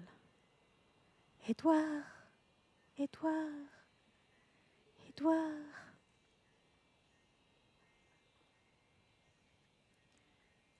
Oui, à mon avis, on y est.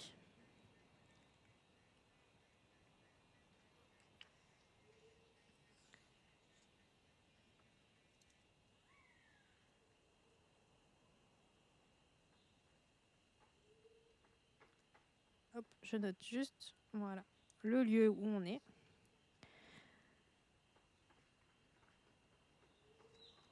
Vous êtes au milieu d'une gorge très profonde qui coupe l'île en deux. Au loin, vers l'ouest, vous discernez une cité, ou du moins ce qui y semble, car ces bâtiments n'ont rien à voir avec les normes humaines. Elle est constituée d'immenses tours et de minarets penchés les uns vers les autres, selon des angles qui semblent pourtant impossibles. Autour d'eux s'élèvent des monolithes de pierre gigantesques qui ajoutent à la confusion de leurs silhouettes vertigineuses. À l'extrémité de la ville tourbillonnante en une spirale insensée, vous percevez un temple orné d'effigies du dieu pieuvre vénéré sur cette île. Sitôt engagé dans sa direction, une anomalie vous frappe.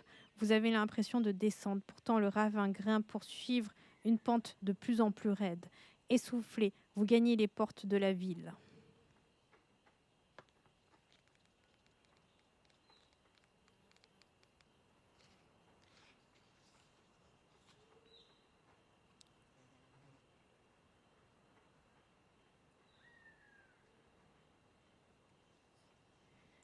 Le ravin est parsemé de flaques d'eau et d'algues encore humides. De temps en temps, vous croisez des bancs de poissons gonflés en décomposition.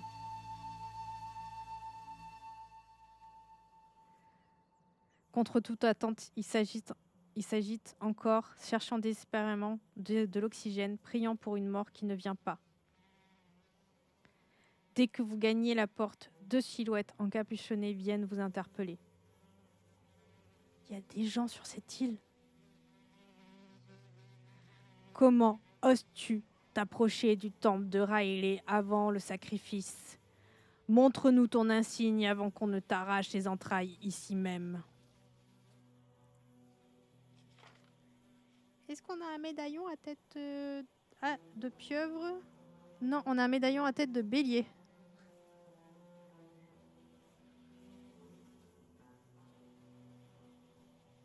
Oui, c'est ça. On a un médaillon à tête de bélier. Heureusement qu'on l'a retrouvé celui-là. Parce que ça marche. Il fallait un médaillon à tête de pieuvre ou de bélier.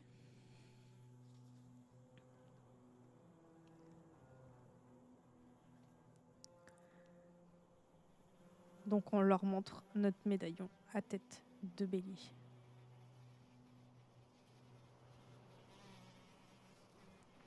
Le premier homme observe le médaillon avant d'acquiescer. Je ne sais pas d'où tu tiens ça, mais tu peux passer. Ils s'écartent tous deux du chemin et vous indiquent un bâtiment qui s'élève au loin. Par contre, ne t'approche pas du temple. Les préparatifs vont bon train et la baronne n'aimerait pas avoir à interrompre l'invocation pour te trancher la gorge. Pénétrez dans la citadelle. Ouh, ça me donne des frissons tout ça là. Ouh là là là, cette fin de stream, ouh là là là là là. Je sais pas sur quoi on va finir, mais lorsque vous vous engagez sur les gigantesques dalles, vous prenez conscience que cette ville n'a pas pu être construite par la main de l'homme. Elle est si ancienne que vous doutez qu'il y ait une vie sur Terre, même unicellulaire, à l'époque où ces bâtiments ont été érigés.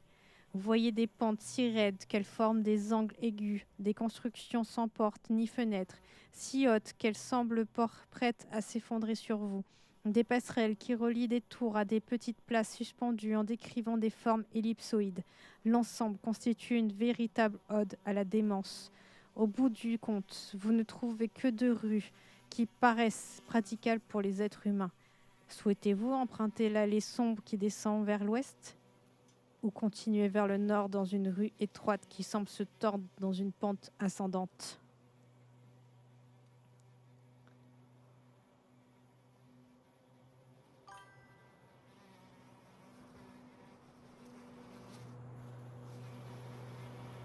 On va dans la rue qui se tord.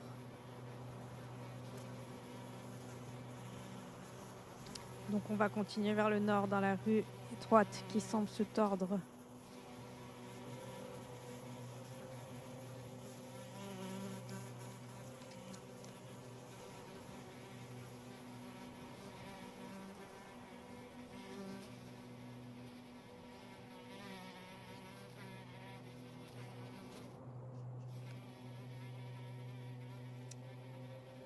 Dans cette ville, tous les chemins semblent aussi affreux et étouffants les uns que les autres. Cette rue décrit une pente qui nous laisse penser que vous montez, mais au bout de quelques minutes, vous glissez et vous devez vous accrocher aux gigantesques pierres de taille qui composent les bâtiments couverts de ruines cunéiformes et de bas-reliefs de créatures incompréhensibles, étrangères à tout ce que vous connaissez.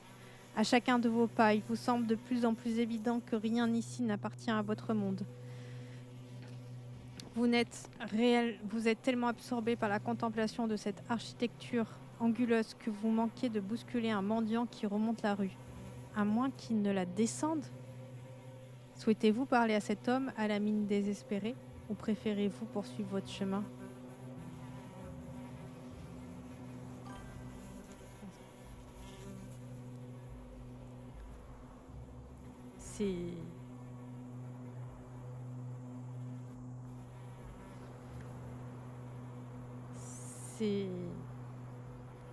C'est fou quoi, de passer de l'île à cette architecture, C'est insane. Oui, Mélianor, il doit être gentil, mais oui, bien sûr, bien sûr. Bien sûr, donc je vais te suivre. Je vais te suivre, bien que j'ai déjà le paragraphe sous les yeux. Hein. Dès que vous lui adressez la parole, l'homme fond en larmes. Il doit avoir une vingtaine d'années, mais il lui manque plusieurs dents et il est couvert de bleu, comme s'il était battu. Vous essayez de le calmer sans résultat. Vous craignez qu'il n'attire l'attention des autres cultistes qui habitent cette ville infernale. Sans crier gare, il se jette sur vous, toutes dents dehors. Petit combat. Et au passage, on perd un peu de santé mentale.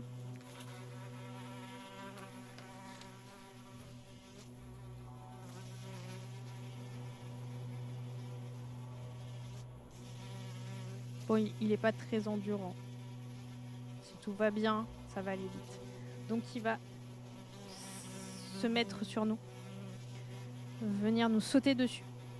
Mais on a notre hameçon magique. Même s'il a beaucoup de force. On arrive à lui asséner un très bon coup. Qui nous permet de le blesser assez gravement. Mais comme c'est un fanatique, il s'acharne. Avec ses mains, il va essayer de nous griffer et de nous arracher la peau du visage. Mais nous sommes maintenant aguerris face à des créatures bien pires que lui. Et donc nous arrivons à l'éloigner tout en le blessant encore. Il n'est pas loin de succomber. Il n'est pas loin de succomber et nous l'achevons. Et encore une fois, comment vous voulez achever cet homme?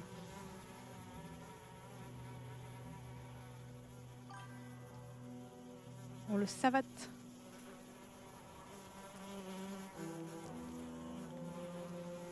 Eh ben, achevons-le en le savatant. Je sais pas si ça se dit. Mais en tout cas, on l'a tué et on a gagné 6 pièces de cuivre.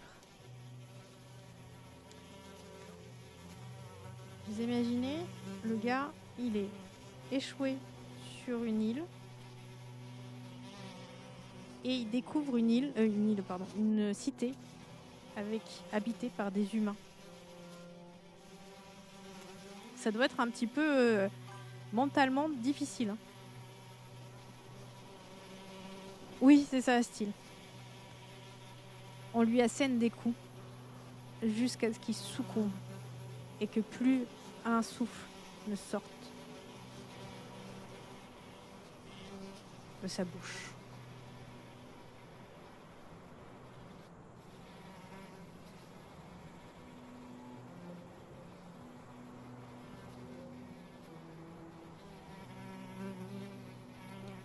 La ruelle se prolonge sur quelques mètres avant de bifurquer brusquement à gauche pour continuer vers le nord sur une pente impraticable. Tout au long de ce tronçon, les bâtiments sont si hauts et si penchés que vous avez l'impression de parcourir la nef principale d'une immense cathédrale obscure. Tous les édifices ressemblent à des blocs massifs sans porte ni fenêtre. Soudain, comme si le simple fait d'y penser l'avait matérialisé, à quelques pas devant vous s'ouvre une arcade qui mène à l'intérieur du plus grand bâtiment que vous ayez vu jusqu'à présent. Voulez-vous entrer pour l'explorer ou préférez-vous continuer votre chemin? Oui, style, c'est comme ça qu'on dit bonjour sur cette île, mais en même temps, ils n'ont pas l'air d'être très sains sur cette île. C'est pas une partie de plaisir, hein. On va aller l'explorer, non? Mais c'est quand même le plus grand bâtiment. Mais en même temps, même si c'est la fin,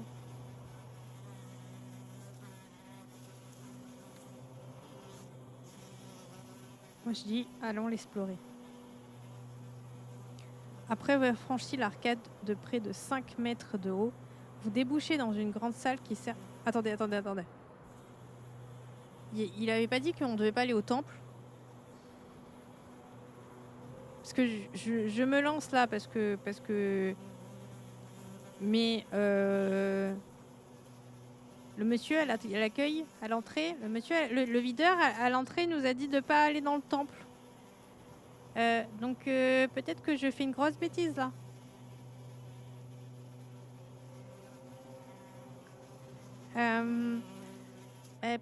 Peut-être qu'on va attendre la semaine prochaine d'avoir l'esprit au clair pour savoir si on rentre dans ce temple.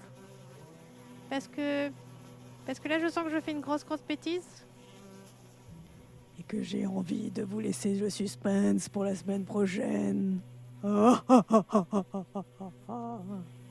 Je suis démoniaque. Je suis enroué démoniaque. Du coup, ma voix grave, ça lui donne un style. J'ai perdu ma santé mentale lors de ce live. Et on choisira si on veut rentrer dans le temple ou pas. Mais en fait, on sait pas si c'est le temple. C'est ça le truc. C'est que c'est une grande porte qui s'est ouverte devant nous, mais c'est le plus grand. C'est quand même le plus grand bâtiment que l'on voit. Donc, la suite au prochain épisode. Bon, à part ce début de session où on s'est un peu perdu, on savait pas trop ce qu'on avait exploré, ce qu'on n'avait pas exploré. En fait, après, une fois qu'on a escaladé et qu'on a continué à escalader cette falaise, et en fait, c'était, je pense, prévu par le livre que ça soit compliqué d'escalader la falaise parce que je me rappelle qu'on l'avait fait une première fois et que j'avais pas voulu escalader encore la falaise parce qu'on avait perdu des points d'endurance et que j'avais... je m'étais un peu chié dessus et donc du coup je me suis dit que si c'était pour mourir sur la falaise ça servait à rien. Je pense que le livre avait été bien fait pour ça parce que du coup cette falaise on l'avait pas explorée jusqu'au bout et donc on se retrouve à explorer cette falaise et à arriver à la cité avec plein de choses dans nos poches. Voilà, et ça je pense que c'est quand même pas mal. Donc, la semaine prochaine, jeudi, 18h-20h, on va continuer la survivre à Riley. Et là, ça va être plutôt survivre à la cité de Riley. Et on va bien voir ce qui va se passer. Alors, moi, j'ai le livre sous les yeux. Pendant que je parcours à chaque fois les paragraphes, je vois les illustrations des paragraphes. Je peux vous dire qu'il y a des dingueries. Vraiment, il y a des illustrations, elles sont à la fois magnifiques et à la fois horrifiques. Voilà. Donc si l'exploration nous amène à voir ces dingueries que j'ai vues en illustration, ouais, ça va être du lourd. Ça va être du lourd. Maintenant, est-ce qu'on va survivre? Je sais pas, parce que du coup, je suis pas sûre qu'on puisse rentrer au campement maintenant, en soi. Je sais pas, parce que c'est pas marqué explicitement à partir de maintenant si on peut rentrer au campement. Je vais essayer de regarder un petit peu. Salut Auré, bonsoir. Donc, on est arrivé dans la cité de Riley et on verra du coup la semaine prochaine la suite de Edouard et si on arrivera à survivre du coup, parce que si on peut pas rentrer dans le campement, on pourra pas récupérer des points d'endurance. Donc là, c'est advienne que pourra. J'espère que tu as passé une bonne semaine, Auré, et que tout va bien. Donc on se retrouve pour survivre à Riley la semaine prochaine de 18h à 20h. On se voit demain soir. N'oubliez pas le rendez-vous pour les pot-au-feu. Bien sûr. Alors, le pot-au-feu, c'est pas qu'on va mettre des gens dans une grosse marmite et on va les faire cuire. Non, non. Ça, c'est le jeudi soir. Les trucs occultes, ici, sur cette chaîne, c'est le jeudi soir où on va faire des trucs un peu chelous. Voilà. Et on essaye de survivre à Lovecraft et à l'univers de Lovecraft. Non. Le vendredi soir, c'est les potes au feu. C'est-à-dire qu'on est entre potes, comme si on était autour d'un feu, et on discute de JDR. Et donc, ce vendredi, on va normalement bien passer une bonne soirée. En tout cas, vendredi dernier, si vous y étiez, on avait passé une super soirée. On avait bien rigolé. Donc voilà. Donc là, votre but pour ceux qui connaissent Lisa, c'est de faire en sorte qu'elle ne dorme pas. Voilà. En espérant que sa dent aille mieux. Hein, parce que c'était aussi pour ça qu'elle avait pas bien dormi. Donc voilà. Et donc c'est demain à 21h, les potes au feu. Ok, j'espère que vous serez là. Hein. Ce week-end, il n'y a pas JDR, parce que normalement c'est le week-end du JDR en live. Je ne masteriserai pas ce week-end pour 2 raisons, parce que je ne veux rien vous cacher. La première, c'est qu'un de mes joueurs n'est pas là. Ils ont le droit d'avoir une vie. Voilà. Et voilà. J'ai pas encore une cave avec avec des cellules pour nourrir mes joueurs et pouvoir piocher les joueurs que je veux. Donc je n'ai pas encore ça. Et la deuxième chose, c'est que je suis extrêmement fatiguée en ce moment. J'ai du mal à remonter la pente. Et donc je prends ce week-end pour me reposer et pour mettre au propre aussi le scénario qu'on avait fait début janvier. Voilà, la fatigue. Début janvier. Et pour vous proposer sur le Ko-fi. Voilà. Donc, je vais vous laisser sur ça. J'ai passé une super soirée. J'espère que vous aussi, que ça vous a plu, que l'histoire vous plaît bien et que la semaine prochaine, on va survivre à Riley. Donc la semaine prochaine, on se retrouve toujours mardi 18h-20h pour l'histoire de Gary qui est sur l'univers d'Aria. Ceci est votre histoire. Livre 2, Terre ardente. Et j'avoue que je commence à apprécier de plus en plus l'histoire. Et le jeudi, on fait survivre à Riley avec Edouard pour voir un petit peu cette cité qu'on vient de découvrir. Et vendredi soir, toujours à 21h, on aura les potes au feu. Et le thème de demain, parce que je ne vous l'ai pas dit, c'est le temps. Le temps. Le temps, mais l'espace-temps, quoi. Les ellipses, tout ça. Voilà. Donc, on se voit demain. Je vous remercie beaucoup d'avoir été là. Merci pour ceux qui sont passés, pour ceux qui sont restés en lurk. Merci grandement. Je vous souhaite une bonne soirée et à très très très vite.